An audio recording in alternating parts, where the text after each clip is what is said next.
David, welcome to the show. Hold on, I'm scratching off 32.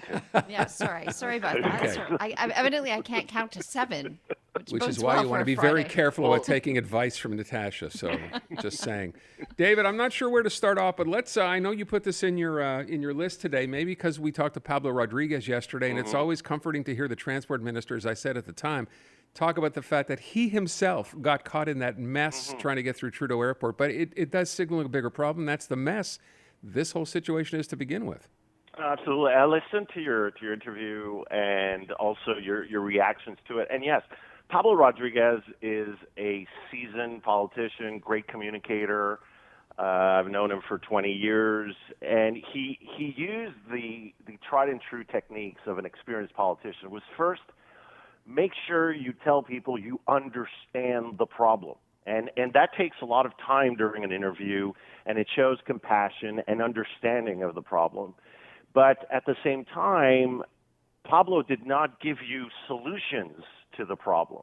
He basically said, well, the airport of Montreal, well, that's not my responsibility. Transport Quebec is not my responsibility. The STM is not my responsibility. So the only thing I can do is invest a few $1,000,000 to hire more staff. Well, that's the problem, I think, overall. And we could list 100 different problems that we talk about every week, almost every day sometimes. And we've gotten to a point in politics where we've sort of siloed off everything to the point that, oh, well, I can only take care of what I'm really responsible for. The other problems, well, that's not my department. Sorry.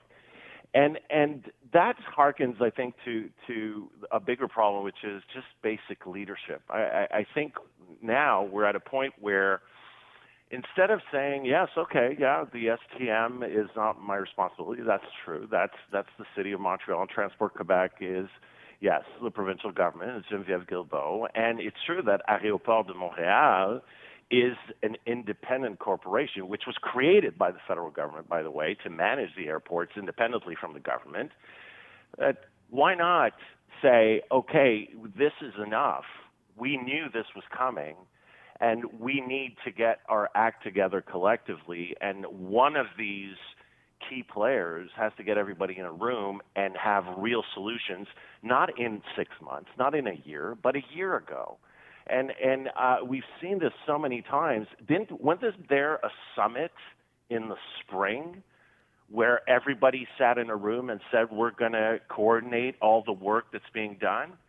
And here we are talking about the same thing. And so I'm at a point where I have to say, okay, Valerie Plante, where are you on this? Where is Geneviève Guilbeault on this?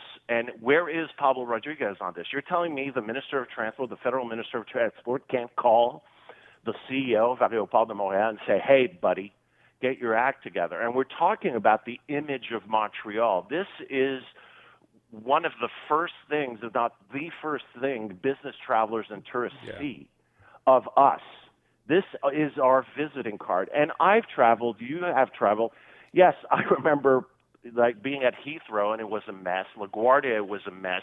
Charles de Gaulle was a mess. But at the same time, this was explained. There was people that could help. It was you had a sense that yes, okay, I'm in a big city.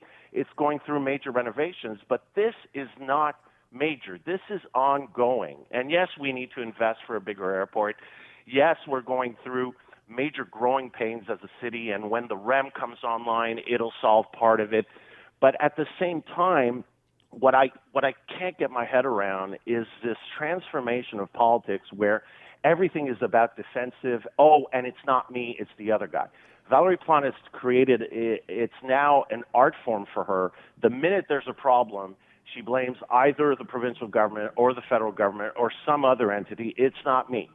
Now you have Pablo Rodriguez, who did it in a nicer way, but ultimately the result is, well, I'm going to do my bit, but for all the rest, you know what? You're going to have to talk to somebody else. Well, at the end of the day, it hurts everybody because it hurts fundamentally our faith in the system. And the institutions aren't working, and it reinforces ultimately the conclusion that everything is broken.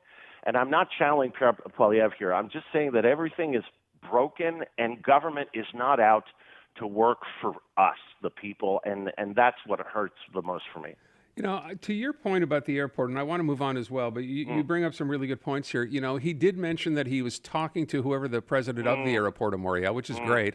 Talking's cheap, though, as we say. Yeah. My question is, for all the work that's been done in Dorval at Trudeau, inside the building, so there's a big U.S. terminal now, nice big space. What happened to thinking about the fact that once they did all this, they're going to need to have better access to the terminal? It's like someone forgot to do that? I think ultimately it's about money. It's always about money, right? And the thing is that the federal government, and this is where I think the Trudeau government is to blame here. They just paid for X and forgot about Y and Z, and so yes, it's going to cost a lot. But the fact is that this is not an expense.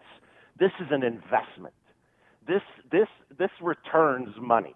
The better the airport is, the more money we're going to get back. The more tourists we're going to get, the more people are going to come and invest or spend tourism dollars. So this is about priorities. It's like the mayor of Montreal preferring to put $500 million in bike paths instead of housing. It's a choice.